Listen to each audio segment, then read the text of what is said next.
On a crisp morning in Dallas, Texas, the upscale downtown shopping district was already buzzing with activity. Inside Regal Wardrobe, a high-end clothing boutique known for its exclusive clientele and high-priced brands, employees were gearing up for the day.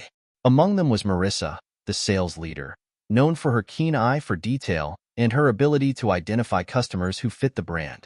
Marissa was sitting near the front corner, carefully inspecting a display of milk ladders when the bell above the entrance rang. She looked up, ready to welcome the new customer, but her warm smile disappeared. Brian Thompson, a tall, middle-aged man wearing a simple polo shirt, jeans, and, most notably, a bright red t-shirt, had entered the store. For a brief moment, the atmosphere changed. Marissa looked him over from head to toe, her expression unreadable. A few other customers glanced his way, their reactions ranging from indifference to curiosity. Brian didn't seem to notice or care. He walked toward a display of polo shirts with the confidence of someone who belonged there. Marissa turned to her colleague, Anna, and whispered, "You've got to be kidding me. Does he think this is the kind of store that will tolerate this kind of stimulation?" Anna hesitated, her eyes nervously darting between Brian and Marissa, but she said nothing. Uncomfortable with Brian's shirt, Marissa decided to handle the situation herself. After all, she reasoned, it was her responsibility to maintain the store's reputation. With quick steps, she approached Brian, her heels clicking against the polished marble floor. "Excuse me, sir," she began. His voice was modest but firm. "I don't know if you're aware, but we have a dress code here. We encourage clothing that aligns with the elegance of our brand, and your shirt doesn't fit those standards." Brian looked up from the marble floor he was inspecting. His expression was calm. "Oh, I see," he said, his voice steady. "I didn't realize there was a dress code for shirts. I'm just here to look. I won't be long." Marissa crossed her arms, her tone growing colder. "It's not just about shirts, sir. We try to create an environment where all of our guests feel comfortable. And, well, your choice of attire may make others uncomfortable." Brian paused, holding her gaze. "I didn't realize my shirt could cause so much trouble in a place like this. But I'm just looking. Unless it's a problem, too." Marissa felt her patience wearing thin. To her, his calm demeanor seemed to hide a darkness. "Sir, I think it would be best if you found another store. Perhaps one more suited to your style." At this point, a few customers turned their attention to the conversation, some watching with interest, others, strangely, pretending not to notice. Brian looked around as if weighing his options, then offered a humble smile. "Okay," he said simply, and started toward the door. Marissa sighed, satisfied that the situation had been resolved. But as Brian left, something about his silent composition bothered her. She went back to arranging a display of cocktail dresses, feeling a small sense of triumph. To her, she had maintained the store's exclusivity and made a clear statement about what the store stood for. But as the minutes passed, the bright murmur of nearby customers began to fade away. Near the ceiling, Anna, the youngest sales associate, stood back nervously. She'd seen Marissa confront customers before, but something about this situation didn't sit right with her. She couldn't shake the agonizing feeling that Brian looked familiar. Going back through her mental catalog of faces and names, she suddenly remembered a business meeting just a week earlier. The store owner, a corporate executive, had announced a new partnership with a major investor, someone who had recently bought several stores in the chain. That man, she realized, was Brian. Anna's heart sank. She debated whether to speak, but hesitated, unsure of how Marissa would react. Marissa had always been intimidating, quick to dismiss concerns as exaggerated. Meanwhile, Brian walked down the street, hands in his pockets, his expression unfazed. It wasn't the first time someone had judged him by his cover, but this situation felt different. He wasn't embarrassed. He rarely let such things faze him. Instead, he was curious. How often, he wondered, did this store treat customers based on appearances? As someone who valued professionalism above all else, Brian saw this as an opportunity to evaluate his new investment more thoroughly. Back at the store, the doorbell rang again. Marissa looked up, expecting another customer. But instead, she saw Jennifer, the store manager, walking in with her brisk energy. Jennifer had been out most of the morning, attending a corporate meeting about upcoming changes. "Good morning," Jennifer asked, scanning the store with a practical eye. Marissa walked away. "Just the general public. Although we did have an interesting visitor earlier," Marissa said, her voice ringing with disdain.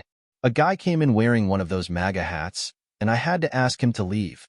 We don't need that kind of energy here." Jennifer walked away. "What did you do?" she asked, her tone sharp. "I asked him to leave," Marissa repeated, now on the defensive. "I was protecting the store's image." Jennifer's expression turned serious. "Marissa, please tell me you didn't kick out a tall man in his 40s with dark hair wearing a red hat." Marissa hesitated, suddenly feeling uncomfortable. "Yes, why?" Jennifer grabbed her phone, frantically searching for her email. She pulled up a message and turned the screen toward Marissa.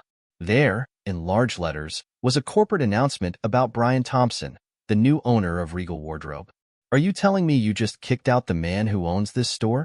Jennifer's voice was somewhere between disbelief and panic. Marissa's face fell. "No, no way, that can't be him. He didn't say anything about being the owner. Why would he do that?" Jennifer sighed. "He's known for coming into your stores unannounced.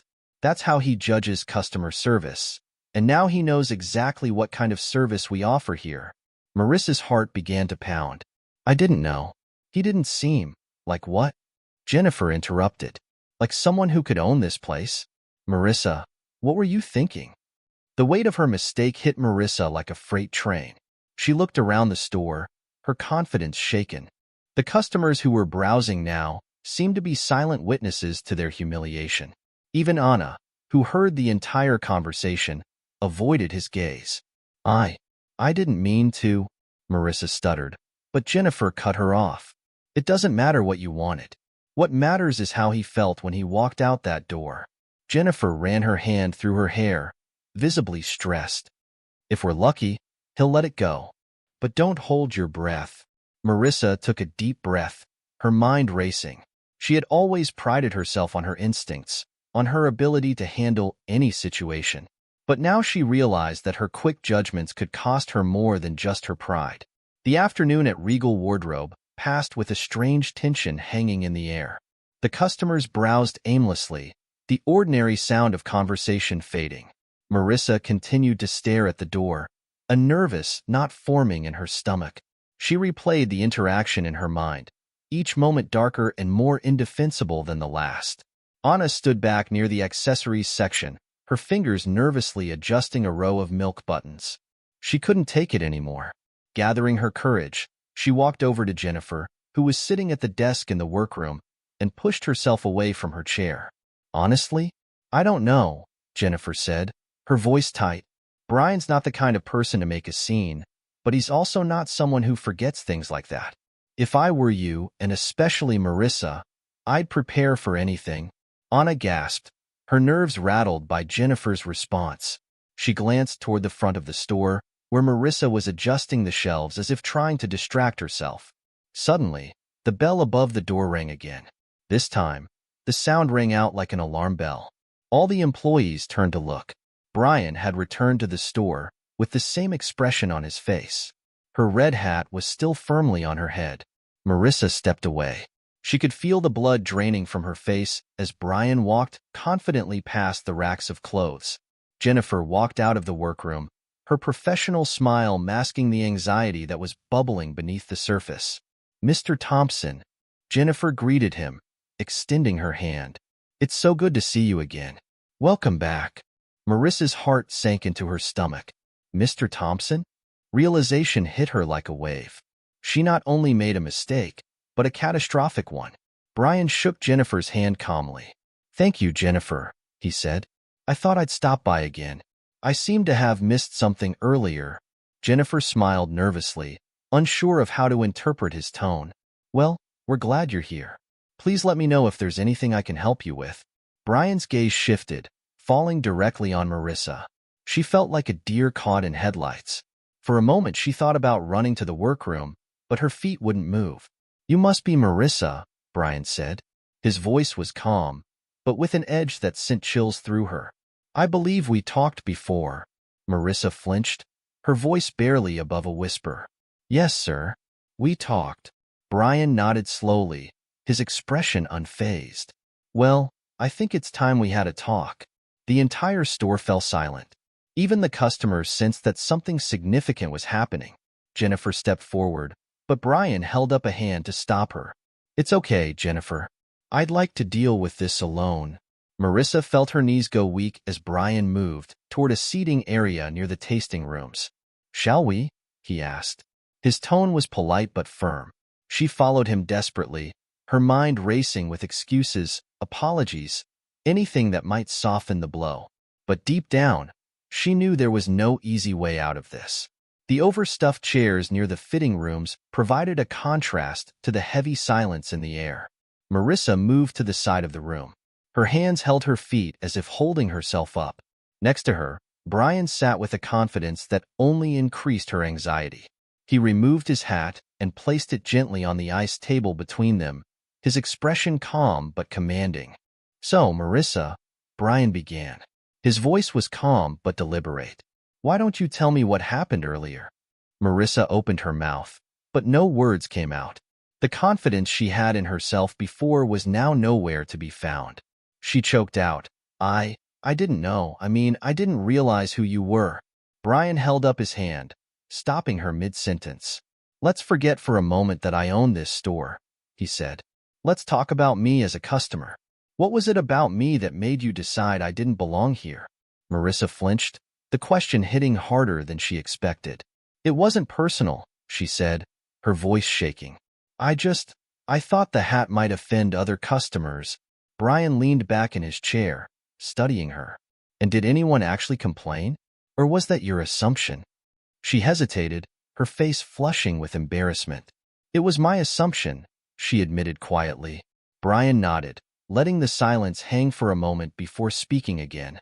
"You see, Marissa, I visit my stores unannounced because I want to see how customers are treated, no matter what they're wearing or who they are.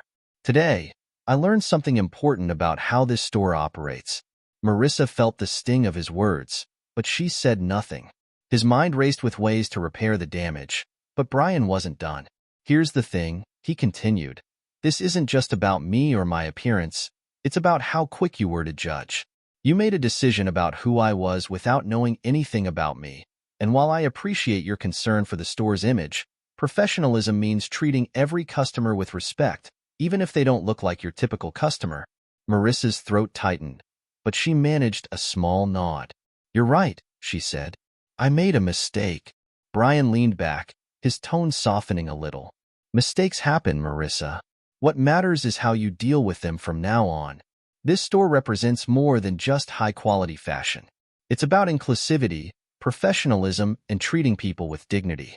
If we lose sight of that, we lose everything." Jennifer, who was standing nearby, stepped forward carefully.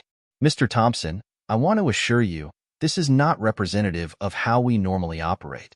Marissa has been one of our best salespeople for years. I'm sure she'll learn from this." Brian looked at Jennifer, then back to Marissa. "I'm not here to ruin anyone's career," he said, "but I believe in responsibility." Marissa cringed, expecting the worst. Instead, Brian stopped and addressed everyone who was quietly gathered nearby. "We're going to make this a teachable moment for everyone," he said. "Starting next week, we will be implementing mandatory customer service training for all staff. It's not just about selling clothes. It's about making sure every person who walks through that door feels valued." Marissa sighed, relief washing over her like a wave. She wasn't being fired, but the weight of her actions and the responsibility to do better remained heavy on her shoulders. Brian picked up his hat and placed it back on his head. "I'll be keeping an eye on this store," he said, his tone firm but not accusatory. "And Marissa, I expect you to lead by example during training. I believe in second chances. Don't make me regret giving you one." As Brian left, the tension in the store slowly began to dissipate, replaced by a determination among the staff. Marissa sat for a moment, reflecting on what had happened. She knew this was her opportunity to change, not just for her job, but for herself. The days following Brian's visit were some of the most humiliating of Marissa's career. The store was quieter than usual, not because of a lack of customers, but because the staff, especially Marissa, had a lot on their minds. New customer service training was about to begin that week, and the tension among employees was palpable. Marissa, however, took the time to reevaluate everything she thought she knew about her job. She had always believed that maintaining a reputation meant guarding the type of clients who walked through the door. But Brian's words echoed in her mind. If we lose sight of inclusivity and professionalism, we lose everything. On the first day of training, the entire team gathered in the workroom, where a trainer enthusiastically welcomed them. The session wasn't just about basic customer service, but an exploration of empathy, unconscious bias, and the importance of treating each customer as if they were the most important person in the room. Marissa listened intently, taking notes, asking questions, and engaging in participation exercises. For the first time, she realized how much her own assumptions had clouded her judgment. The idea that her actions could make or break someone's experience began to resonate deeply. A few weeks later, the boutique was thriving again. Customers came and went, many of them with new faces, but Marissa approached each one with a fresh perspective. Whether they were dressed in designer clothes or casual attire, she welcomed them warmly and offered help without judgment. One afternoon, as she was adjusting a display of scarves, the doorbell rang. Marissa looked over and saw Brian enter, his hat absent this time, but his presence still commanding. Her heart didn't skip a beat, but this time it wasn't from fear, it was from determination. "Good afternoon, Mr. Thompson," she said, her voice firm and genuine. "It's good to see you again. How may I help you today?" Brian smiled, a subtle but approving expression. "I'm here to see how things are going," he said, looking around the store. "It's looking good, very welcoming." "Thank you," Marissa replied, feeling a sense of pride she hadn't felt in weeks. "We work hard to make sure every customer has a great experience." Brian smiled, his eyes scanning the room before landing on her. "I can see that, and Marissa, I want you to know, I respect the way you handled this. It takes a lot to face a mistake and grow from it." Her face lit up, and she gave a small, grateful smile. "Thank you, sir. I won't forget this opportunity." As Brian turned to leave, he paused near the door and looked back at her. "Remember," he said, "sometimes the people we least expect can teach us the most important lessons." As the door closed behind him, Marissa stood there for a moment, letting his words sink in. She realized that her growth wasn't just in becoming a better salesperson, but in becoming a better person. From that day forward, the story of what happened at the store became a silent legend among the employees. It wasn't just a cautionary tale about making judgments. It was a reminder of humility, second chances, and the power of treating everyone with dignity. And for Marissa, it marked the beginning of a new chapter, one in which professionalism and empathy weren't just part of the job. They were part of who she was. If you like this video and it added something to you, watch the next one. The next video will add even more value to you. Don't forget to like it. Your comment is very important. Subscribe to the channel. Recommend this video to a friend and watch the next video.